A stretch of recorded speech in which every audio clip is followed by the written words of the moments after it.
الشيطان الرجيم بسم الله الرحمن الرحيم يا أيها الذين آمنوا بالله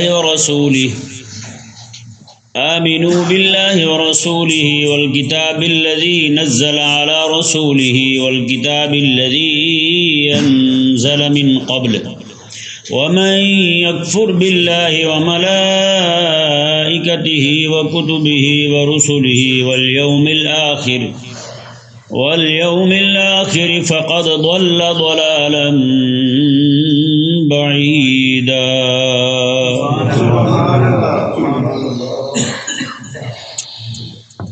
یہ آیت نمبر 135 تک پیچھے اکثر و بیشتر فروعی اور فقہی احکامات کو بیان کیا گیا. یہاں سے قریب سورت کے اختتام تک اصولی مباحث کو، ایمانی مباحث کو بیان کیا جائے گا، یعنی کہ عقائد کو بیان کیا جائے گا. اس میں بہت سی اہم مباحث جو ہیں وہ ذکر کی جائیں گی.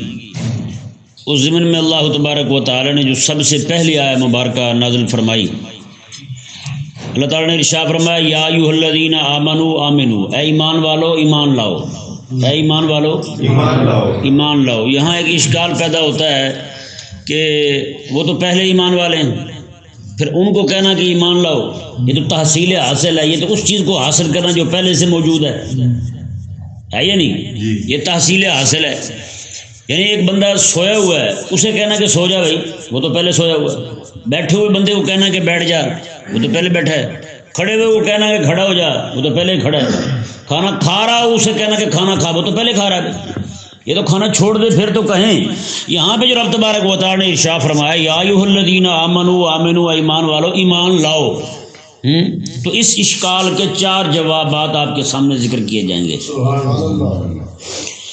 سب سے پہلا جواب جو ہے وہ اس میں فرق کیا جائے گا اجمال اور تفصیل سے. اجمال اور تفصیل سے، یعنی یہ کہا گیا ان کو جو اجمالاً ایمان لائے ہیں کہ تم تفصیلاً ایمان بھی لاؤ. اجمالاً صرف یہ کہ اللہ تبارک و تعالیٰ ایک ہے بس، باقی جو اس کی توحید کے معاملات ہیں، باقی سارے اللہ تبارک و تعالیٰ کی صفات ہیں، اللہ تبارک و تعالیٰ کے افعال ہیں، اس کے اقوال ہیں، جتنی بھی چیزیں ساری کی ساری سب کو ماننا ضروری ہے. یعنی ایک تو مان لیا اللہ تبارک و تعالیٰ کو. اب اللہ تبارک و تعالیٰ نے فرمایا تم نے اجمالاً مانا ہے کہ رب ایک ہے، آگے تفصیلاً بھی مانو. تم نے رسول اللہ علیہ السلام کو یہ مان لیا نبی ہیں، یہ اجمالاً مانا ہے، تفصیلاً بھی مانو وہ آخری بھی ہیں. ہے یا نہیں؟ اجمالاً تم نے مانا ہے کہ میرے محبوب کریم صلی اللہ علیہ وسلم جو ہیں وہ نبی ہیں. تفصیلاً بھی مانو، ان پہ قرآن بھی نازل ہوا ہے اور اس کے احکامات بھی ہیں، وہ شریعت بھی لے کر آئے ہیں. یہ ساری کی ساری تفصیل بھی اسی میں آئے گی. یعنی کتاب کو تم نے مانا، اجمالاً مانا کہ رب کا قرآن ہے، اب تفصیلاً بھی مانو. سمجھ آ گیا مسئلہ؟ یہاں پہ اجمالاً ایمان لانے والوں کو تفصیلی ایمان کا حکم دیا جا رہا ہے. یعنی یہاں پہ آپ جملہ دیکھیں یا ایھا الذین آمنو جو ہے یہ خبریہ ہے کہ وہ لوگ جو ایمان لائے، یہ خبر ہے. آمنو ایمان لاؤ یہ انشاء ہے. خبر جہاں واقع ہو رہا ہے نا، خبر واقع ہو رہی ہے اجمال کی. انشاء یعنی جہاں حکم دیا جا رہا ہے وہ حکم تفصیل کا دیا جا رہا ہے. کس کا حکم دیا جا رہا ہے؟ تفصیل کا حکم دیا جا رہا ہے کہ اجمالاً تو ایمان لائے ہو، وہ تفصیلی ایمان بھی لاؤ. اچھا، دوسرا جواب اس اشکال کا یہ ہے کہ پھر فرق اس کا یہ ہوگا آمنو اور آمنو میں کہ ایمان والو ایمان لو تحصیل حاصل ہو رہی ہے. اس کا فرق پھر اس طرح کیا جائے گا ابتدا اور انتہا سے. ابتدا اور انتہا سے، کیونکہ ابتدا جو ہوتی ہے وہ عموماً ناقص ہوتی ہے، انتہا جو ہوتی ہے وہ کامل ہوتی ہے. جیسے بچہ پڑھنے جاتا ہے علم، اس کی ابتدا کیا ہوتی ہے؟ کمزور ہوتی ہے، اور جیسے جیسے اس کا علم بڑھتا جائے گا وہ کمال کی طرف چلتا رہے گا، وہ کمال کی طرف. جب علم اس کا کامل ہو جائے گا تو بندہ بھی کامل ہو جائے گا. تو اس طرح کر کے رب تبارک و تعالی نے جو یہاں فرمایا خبر کے مقام پر کہ ایمان والو ایمان لاؤ، یہاں پہ حکم دیا جا رہا ہے مبتدیوں کو، جو ابتدائی لوگ ہیں، نئے ایمان لائے ہیں. جی انہیں کہا جا رہا ہے کہ اپنے ایمان کے معاملات میں آگے بھی بڑھو. جو ہم احکامات آگے تمہیں دے رہے ہیں صرف اتنے تک ایمان کے بس نہ کر جاؤ، آگے بھی مانو. وہ بھی احکامات تمہاری طرف متوجہ ہیں، اس کے بھی مخاطب تم ہی ہو. سمجھ آ گیا مسئلہ؟ تو یعنی یہ انہیں فرمایا جا رہا ہے کہ تم صرف مبتدی بن کے ہی نہ رہو بلکہ منتہی بھی بنو، اپنے ایمان کو کمال تک بھی پہنچاؤ۔ جہاں پہ آمنو خبر کا مقام تھا وہاں پر مراد مبتدی ہے، اور جہاں پر انشاء ہے وہاں پر انہیں حکم دیا جا رہا ہے کہ منتہی بنو، اپنے ایمان کو انتہا تک پہنچاؤ، اپنے ایمان کو انتہا تک پہنچے گا تو کمال تک پہنچے گا۔ جی تیسرا جی اشکال، اس اشکال کا تیسرا جواب جو ہے وہ یوں دیا جا سکتا ہے کہ مقام خبر جو ہے وہ ہے ظاہر کے مقام پر، مقام خبر سے مراد وہ لوگ ہیں جو ظاہری طور پر ایمان لائے تھے، اور جس چیز کا آگے مطالبہ ہو رہا ہے انشاء کے مقام پر وہ مطالبہ ہو رہا ہے باطن کے حساب سے، یعنی وہ لوگ جو منافقین تھے جن کا دعویٰ تھا کہ ہم مومن ہیں لیکن حقیقت میں مومن ہیں نہیں تھے، زبان سے کہتے تھے کہ ہم مومن ہیں لیکن حقیقت میں مومن نہیں تھے، وہ کافر تھے۔ منافق بھی کافر ہوتا ہے لیکن یہ کافر سے بھی زیادہ سخت ہوتا ہے، اس کے معاملات بڑے ہی گمبھیر ہوتے ہیں، خطرناک ہوتے ہیں۔ تو اللہ تبارک و تعالیٰ نے ان منافقوں کو خطاب کرتے ہوئے فرمایا کہ تم جو ظاہری ایمان لائے ہو باطنی بھی ایمان لاؤ، اس ایمان کی چاشنی کو، مٹھاس کو اپنے دلوں میں بھی جانے دو، وہاں بھی پہنچنے دو۔ سمجھ نہیں آیا مسئلہ؟ تو یہ تیسرا جواب ہوا کہ جہاں پہ مقام خبر ہے وہاں پر ظاہری ایمان والے ہیں، اور جہاں ایمان کا تقاضا ہو رہا ہے، مطالبہ ہو رہا ہے، وہاں پہ باطنی ایمان کا ہو رہا ہے کہ نفاق چھوڑو اور ایمان لاؤ، اپنے ایمان سے اپنے دلوں کو بھی منور کرو۔ نہیں سمجھ آیا؟ رسول اللہ علیہ السلام کو، خدا تبارک و تعالیٰ کو صرف زبان سے نہ مانو بلکہ دل سے بھی مانو۔ یہ اس اشکال کا تیسرا جواب ہو گیا۔ اب چوتھا جواب اس اشکال کا یہ ہے کہ یا ایھا الذین آمنو کے مخاطب جو ہیں وہ یہود و نصارہ ہیں۔ وہ کون ہیں؟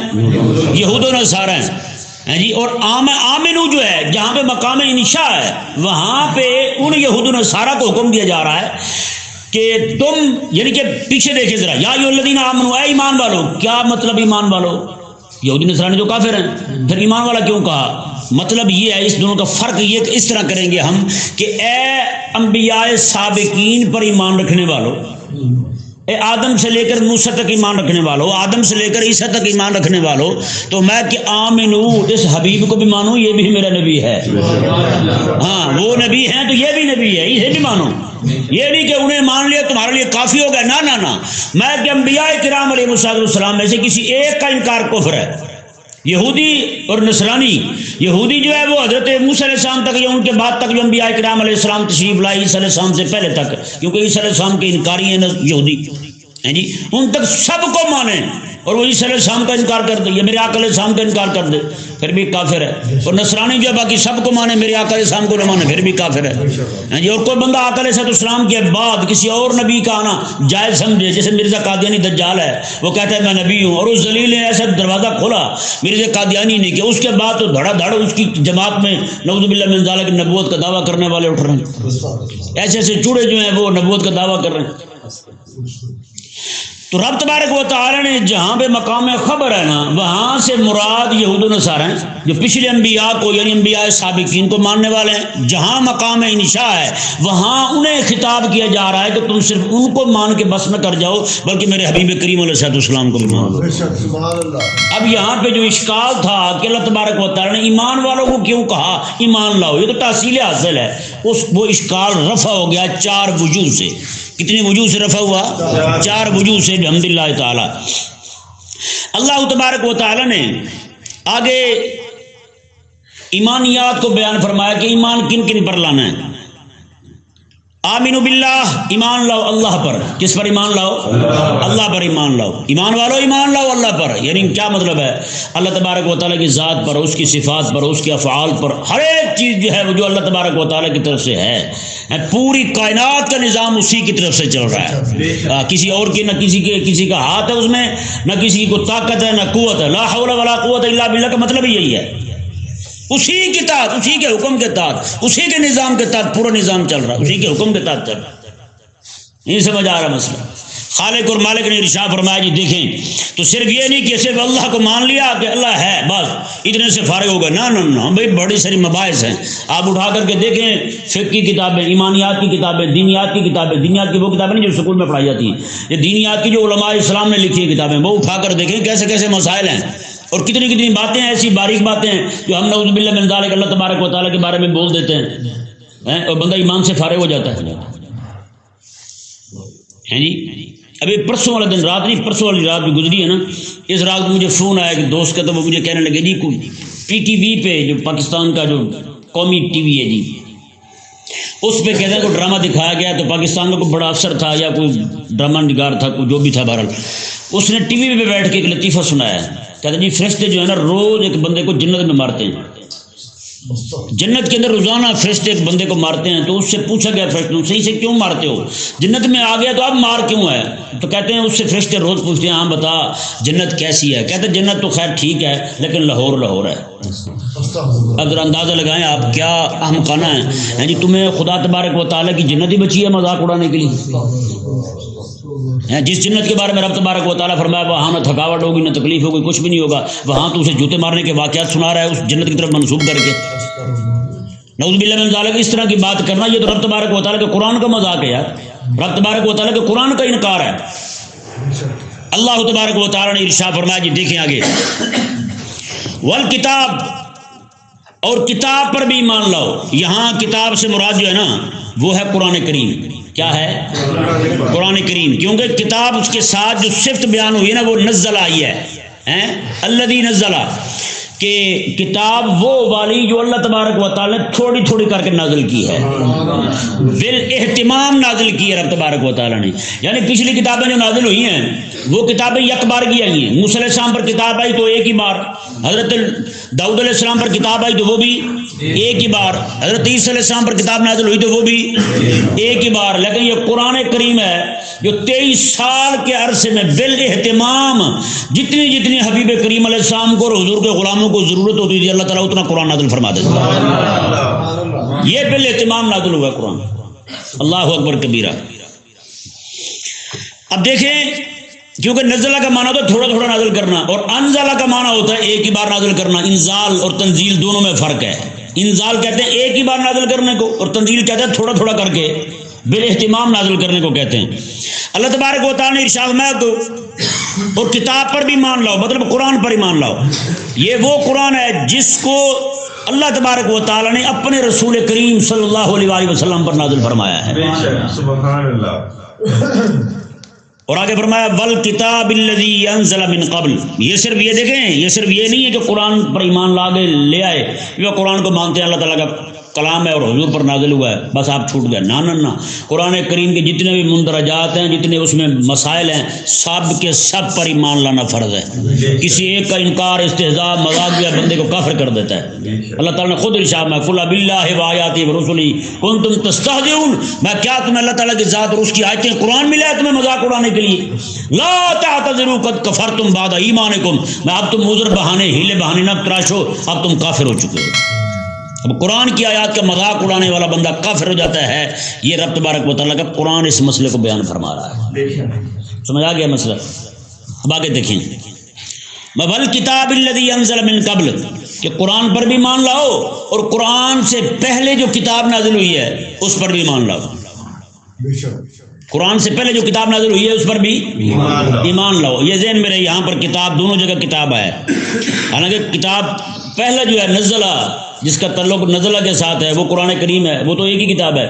اور آگے جو پہلے جو 3 کتابیں نازل ہوئی ہیں وہ صحیفے بھی نازل ہوئے ہیں۔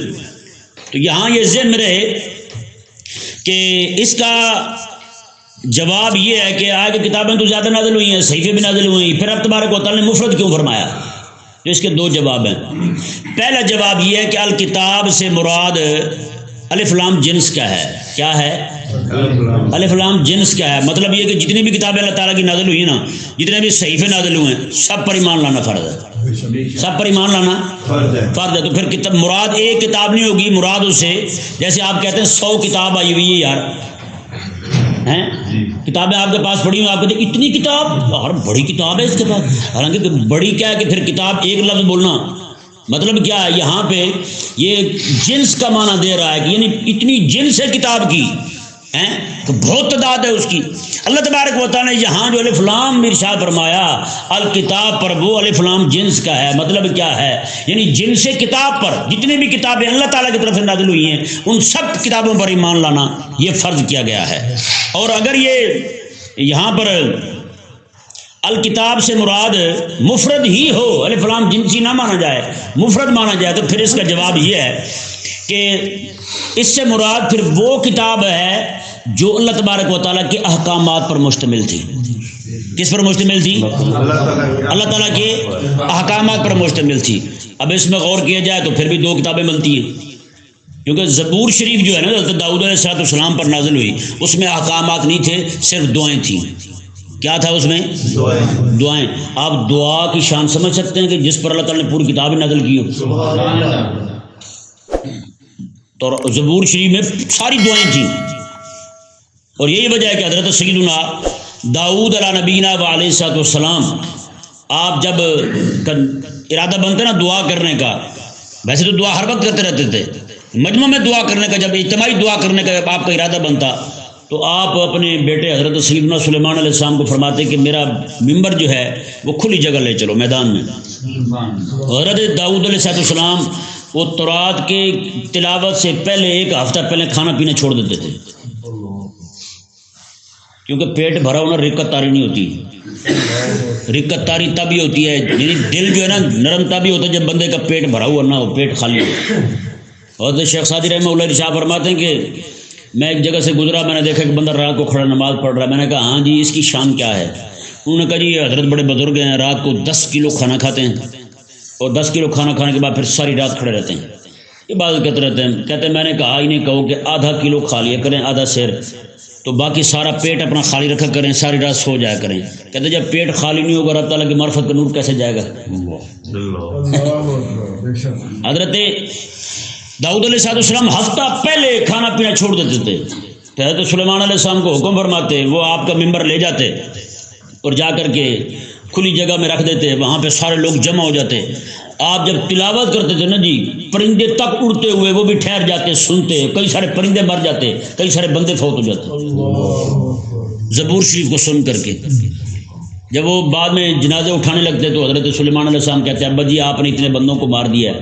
حضرت داؤد علیہ السلام فرمایا کرتے بیٹے میں نے نہیں مارا، ان کو رب کی محبت نے مارا ہے. یہ رب تبارک و تعالیٰ کے عشق میں فوت ہوئے ہیں، ہاں اس کی محبت میں فوت ہوئے ہیں. یہ واصل باللہ ہیں، عارف باللہ ہیں، ہاں یہ اللہ تبارک و تعالیٰ کے محب ہیں، جو اللہ تبارک و تعالیٰ کی محبت میں اس کا کلام سنتے ہوئے فوت ہو گئے ہیں جی. تو اب رہ گئی 2 کتابیں. زبور شریف تو احکامات پر نہیں، وہ ادعیہ پر ہے، وہ میں نے بتا دیا آپ کو. اب رہ گئی انجیل اور تورات. یہ ذہن میں رہے مستقل کتاب احکامات پر وہ انجیل، وہ تورات ہے. وہ کون سی کتاب ہے؟ تورات ہے. اور انجیل جو ہے وہ ہے تتمہ تورات کا. انجیل کیا ہے؟ تتمہ ہے تورات کا. اصل کتاب جو ہے وہ احکامات کی جو بنی اسرائیل پر نازل ہوئے وہ صرف اور صرف تورات ہے. انجیل جو ہے وہ تتمہ ہے، اسی کے کچھ مسائل، بقیہ مسائل اللہ تبارک و تعالی اس میں بیان فرمائے. کیونکہ حضرت سیدنا عیسیٰ علیہ نبینا علیہ السلام آپ تورات کے بھی مبلغ تھے. کس کے مبلغ تھے؟ تورات کے بھی مبلغ تھے. آپ تورات شریف کی بھی تبلیغ فرمانے والے تھے. تو اب تورات اور انجیل احکامات پر جو 2 کتابیں ہیں وہ ہو گئی ایک. کیا ہو گئی؟ ایک کتابیں ہو گئی. زبور ہو گئی ادعیہ پر مشتمل. تو اب اس سے ثابت ہو گیا کہ اللہ تبارک و تعالیٰ نے جو فرمایا کہ پہلی کتاب پر ایمان لانا ہے تو اس کتاب سے مراد احکامات کی کتاب ہے. اور احکامات کی 2 کتابیں ہیں، تورات اور انجیل. مستقل کتاب تورات ہے، انجیل اس کا تتمہ ہے. لہذا ثابت ہوا کہ الکتاب کہنا یہاں بالکل درست ہے. الکتاب کہنا یہاں بالکل درست ہے. آگے دیکھیں جی اللہ تبارک و تعالیٰ نے ارشاد فرمایا کہ الکتاب الذی انزل من قبل، میں اس کتاب پر بھی مان لاؤ جو یک بار کی نازل ہوئی، جو یک بار کی نازل ہوئی، ایک ہی بار نازل ہوئی. اللہ تبارک و تعالیٰ نے یہاں پر وہ چیزیں بیان کی جن پر ایمان لانا ضروری تھا. ہیں جی ایمان لانا ضروری تھا. آگے اللہ تبارک و تعالیٰ وہ بیان فرما رہا ہے، یعنی پہلے مثبت چیزیں بیان ہوئی، اب منفی چیزیں بیان ہو رہی ہیں کہ یہ کرنے والا بندہ کافر ہو جائے گا. پہلے بتایا کہ یہ ماننے والا بندہ مومن ہوتا ہے، اب بتایا رب تبارک و تعالیٰ یہ کرنے والا کافر ہو جائے گا. آج لوگ بڑا کہتے ہیں جی ایمان والی مثبت باتیں بتائیں، جس سے نقصان ہوتا ہے وہ نہ بتائیں ہمیں، جس سے نقصان ہوتا ہے وہ نہ بتائیں. لیکن رب تبارک و تعالیٰ کے قرآن کا منہج دیکھیں. اللہ تبارک و تعالیٰ جہاں یہ فرما رہا ہے کہ ان چیزوں کو ماننے سے بندہ مومن ہوتا ہے، وہاں رب یہ بھی فرماتا ہے کہ ان کے انکار سے بندہ کافر بھی ہو جاتا ہے. اللہ اکبر کبیرہ. اللہ تعالیٰ نے ارشاد میں وَمَن یکفر باللہ، اور جو کوئی انکار کرے اللہ کا، صرف یہ نہیں کہ صرف کہ میں اللہ تعالیٰ کو نہیں مانتا، نہ، اس کی ذات کا، اس کی صفات کا، اس کے افعال کا، اس کے اقوال کا، اس کے انبیاء کا، اس کے ملائکہ کا، کسی کا بھی انکار کرے بندہ کافر ہو جائے گا۔ بندہ کیا ہو جائے گا؟ وہ ملائکہ ہی، اور اس کے ملائکہ کا انکار کرے تب بھی بندہ کافر ہو جائے گا۔ جیسے کوئی بندہ ملائکہ کا انکار کرتا ہے تو ظاہری بات ہے وہ پھر انبیاء کا بھی انکار کرے گا، کیونکہ ملائکہ ہی تو واسطے ہیں رب تبارک و تعالیٰ میں اور اس کے انبیاء میں ہیں۔ وہ اگر انکار کیا اس نے ملائکہ کا تو ظاہری بات ہے اس نے انبیاء کا بھی انکار کر دیا، انبیاء کی کتابوں کا بھی انکار کر دیا، سب چیزوں کو انکار ہو گیا۔ اللہ تبارک و تعالیٰ نے ارشاد فرمایا ورسلہ وکتبہ ورسلہ، اور جو کوئی اس کی کتابوں کا انکار کرے وہ بھی کافر، ورسلہ، اور اس کے رسولوں کا انکار کرے، رسولوں میں سے کسی ایک کا بھی انکار کرنے والا بندہ کافر ہوتا ہے۔ اور فرمایا والیوم الآخر، اور جو کوئی بندہ آخرت کے دن کا انکار کرے، آخرت کے دن کا، صرف یہ نہیں کہ میں آخرت کے دن کو نہیں مانتا، جنت جہنم کو بھی انکار کرتا تب بھی کافر ہے، جنت جہنم کا مذاق اڑاتا تب بھی کافر ہے جی۔ یہ جو سر سید ہے یہ بھی نہیں نہ مانتا جنت جہنم کو، یہ بھی نہیں نہ مانتا حوروں کو، یہ بھی نہیں مانتا فرشتوں کو، اور اس کا بھی عقیدہ جو ہے بالکل ملحدانہ ہے۔ لیکن اب شکر ہے کچھ مولوی ہمارے بولنے لگے ہیں اس کے خلاف، لیکن میں کہتا ہوں صرف اس کے خلاف نہ بولیں، اس کے پورے نظام تعلیم کے خلاف بولیں۔ وہاں نہیں بولتے مولوی بیچارے، وہ کہتے ہیں جی سر سید تو چلو ٹھیک ہے، بندے کو بے دین مان لیتے ہیں، مولوی اتنا تو مانتے ہیں، لیکن آگے مانے تو بات بنے نا بھائی۔ جو نظریہ امام اہل سنت امام محمد رضا خان رحمہ اللہ کا تھا، آپ نے ارشاد فرمایا، فتاوی رضویہ شریف میں آپ فرماتے ہیں، آپ فرماتے ہیں کہ اس کے نظام تعلیم کا اثر یہ ہے جو ابھی آدھا پڑھے ہیں وہ آدھے نصرانی بن چکے ہیں، جو آدھا پڑھے ہیں نا اس کا نظام تعلیم، آدھے نصرانی بن چکے ہیں۔ فرمایا کہ اسلام کا مذاق اڑاتے ہیں، شریعت کا مذاق اڑاتے ہیں، قرآن کا مذاق اڑاتے ہیں، رب تبارک و تعالیٰ پر اتنا ایمان نہیں رکھتے۔ آپ فرماتے ہیں کہ پورا پڑھ جائیں گے تو پتہ نہیں کیا کریں گے، پورا پڑھ جائیں گے تو پتہ نہیں کیا کریں گے۔ اب بتائیں ذرا، امام اہل سنت رضی اللہ تعالیٰ عنہ نے، آپ نے صرف اس شخصیت کا انکار نہیں کیا، اس شخصیت کا ہی اس پر ارتداد کا حکم نہیں لگایا، بلکہ اس کے ماننے والوں پر بھی ارتداد کا حکم لگایا، اس کے ماننے والوں پر بھی ارتداد کا حکم لگایا۔ آپ نے امور شرین در امتیاز عقائد سنیین ایک رسالہ ترتیب دیا، اور اس کا سب سے پہلا مسئلہ جو آپ نے لکھا ہے، سب سے پہلا مسئلہ آپ نے سر سید اور اس کے متبعین، اس کے پیروکار سب کفار و مرتد ہیں، سب سے پہلا مسئلہ یہی لکھا ہے، سب سے پہلا مسئلہ یہی ہے۔ اب بتائیں نا، سر سید اور اس کے متبعین تو سارے اسلام سے فارغ ہوں، ایمان سے فارغ ہوں، تو لیکن اس کا نظام تعلیم ٹھیک ہو، جس کے نظام تعلیم سے آج بھی کفر اٹھ رہا ہے، جس کی وجہ سے لادینیت اور بے دینیت اٹھ رہی ہے۔ ابھی آپ نے یہ 4-5 دن پہلے دیکھا ہوگا، یہاں کی لاہور کی یونیورسٹی ہے،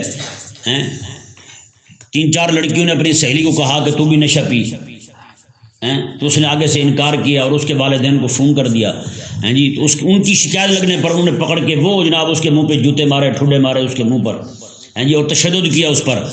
شکر ہے یہ مدرسے کا قصہ نہیں تھا، پولیس والوں نے گرفتاری سے پہلے ضمانت منظور کر لی ہے، انہوں نے کہا ٹھیک ہے ان کو معاف کرتے ہیں۔ اندازہ لگا، گرفتاری سے پہلے توبہ ان کی قبول ہو گئی۔ آپ اندازہ لگا سکتے ہیں، FIR ہو گئی، لیکن یہاں پہ کوئی لبرل بولا نہیں، کسی لبرل کو تکلیف نہیں ہوئی، کسی جناب وہ نعوذ باللہ من ذالک ٹی وی میں بیٹھے ہوئے اینکر جو ہیں انہیں کوئی تکلیف نہیں ہوئی۔ یہاں پہ 2 جوتے پڑ جاتے کسی طالب علم کو، مدرسے کے طالب علم کو، تو انہوں نے ادھر مچایا ہونا تھا۔